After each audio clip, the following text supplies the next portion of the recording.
तो एक बार फिर से अब तमाम न्यूज़ मॉनिटर के दोस्तों का, दर्शकों का स्वागत है, खैर मकदम है। जेएसएससी सीजीएल को लेकर के बड़ी अपडेट है, बड़ी जानकारी है, जो पब्लिक डोमेन में भी कुछ हद तक पहुँच गई है। उसके मुताबिक ये है कि सीजीएल के मामले में जो सीआईडी की एसआईटी जाँच कर रही है, अब एसआईटी जो है 5 मोबाइल फ़ोन को जो है एफएसएल जाँच के लिए भेजेगी, ताकि ये पता चल सके कि जो रिकॉर्डिंग की गई है, वीडियो, ऑडियो की, वो क्या एग्ज़ामिनेशन से पहले की थी या एग्ज़ामिनेशन के बाद की थी।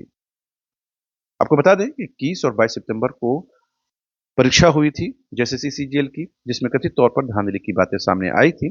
बहुत सारे छात्रों ने, कोचिंग संचालकों ने, छात्र नेताओं ने जो है, ये सबूत के तौर पर इस जेएसएससी को सौंपा कि इस पूरे मामले की जाँच जो है, वो सीबीआई से होनी चाहिए और इस परीक्षा को रद्द करना चाहिए। जो सबूत दिए गए, उसे जेएसएससी ने जो एंटरटेन नहीं किया, उसके बाद ये मामला झारखंड हाई कोर्ट पहुँच गया। झारखंड हाई कोर्ट में मामले की सुनवाई हुई और फिलहाल जो है रिजल्ट के प्रकाशन पर रोक लगा दी गई है। लेकिन इस बीच जो है जेएसएससी ने जो है डीवी यानी डॉक्यूमेंट वेरिफिकेशन की प्रक्रिया संपन्न कर ली है। अब इसी महीने यानी जनवरी की 22 तारीख को ही झारखंड हाई कोर्ट में सीजीएल के भविष्य को लेकर के सुनवाई होगी। इस बीच सरकार ने इस पूरे मामले की जांच जो है सीआईडी को सौंप दी है। सीआईडी ने इस मामले की जांच के लिए एसआईटी का गठन किया है।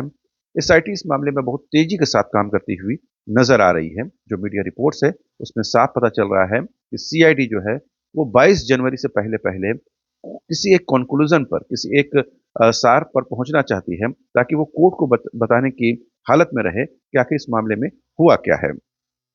अब जैसे मैंने शुरू में कहा कि 5 मोबाइल फ़ोन जिससे ऑडियो और वीडियो की रिकॉर्डिंग हुई है, उसकी जो जाँच है एफएसएल करेगी। एफएसएल से की जाँच से ये स्पष्ट हो जाएगा कि जो उससे रिकॉर्डिंग ऑडियो और वीडियो की गई है, वो एग्ज़ामिनेशन से पहले की थी या एग्ज़ामिनेशन के बाद की थी। अगर ये स्पष्ट हो जाएगा, तो पेपर लीक से पर्दा हट जाएगा। साथ ही जो सीआईडी है, की एसआईटी है, वो जो साक्ष्य मिले हैं, जो सबूत मिले हैं, छात्रों के द्वारा, कोचिंग संचालकों के द्वारा, उनसे पूछताछ भी शुरू कर दी है। उनसे एक-एक बात की पूछताछ की जा रही है, ताकि ये पता चल सके कि उन लोगों ने जो दावे किए हैं, उन लोगों ने जो एविडेंस दिए हैं, उन लोगों ने जो साक्ष्य उपलब्ध कराए हैं, उसमें कितना दम है।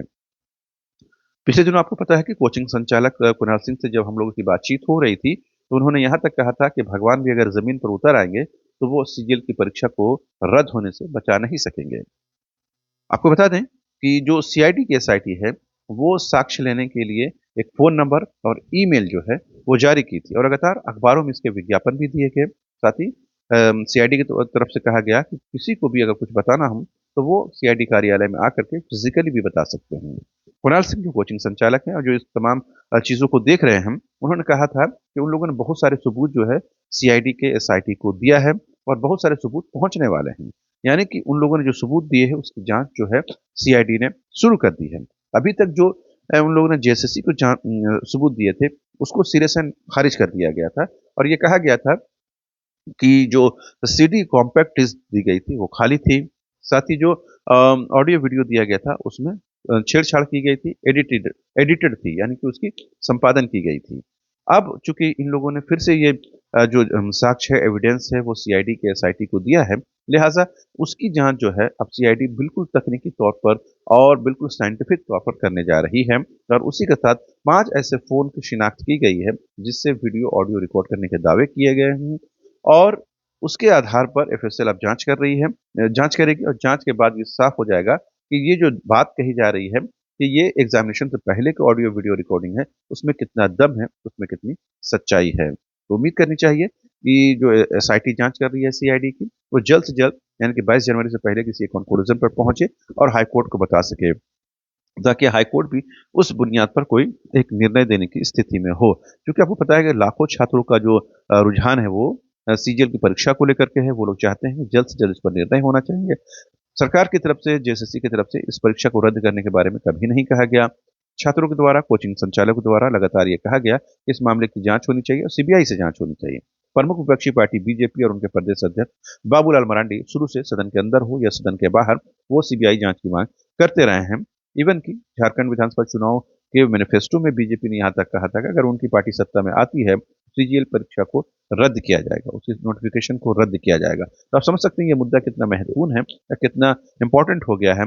यही वजह है कि झारखंड के हेमंत सोरेन सरकार ने भी इस मामले को बिल्कुल तवज्जो के साथ लिया है और ये बताने की कोशिश की है कि जो एसआईटी का गठन सीआईडी को इस वजह से इस मामले को हैंड ओवर किया गया है ताकि वो जल्द से जल्द इस मामले की जांच कर सके। तो आपको पता है कि इस परीक्षा से पहले जो 28 जनवरी को परीक्षा हुई थी और उसमें भी पेपर लीक हुआ था। उस दौरान जो तत्कालीन मुख्यमंत्री थे चंपई सोरेन, उन्होंने एसआईटी का गठन किया था।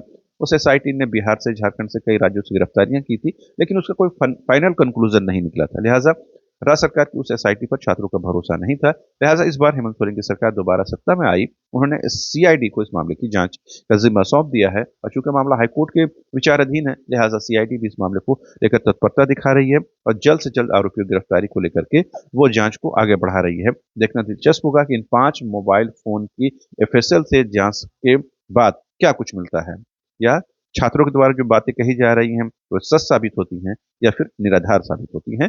लिहाजा 22 जनवरी का इंतजार तो तमाम छात्रों को है। तो अभी के लिए इतना ही। आप तमाम दर्शकों का एक बार फिर से शुक्रिया।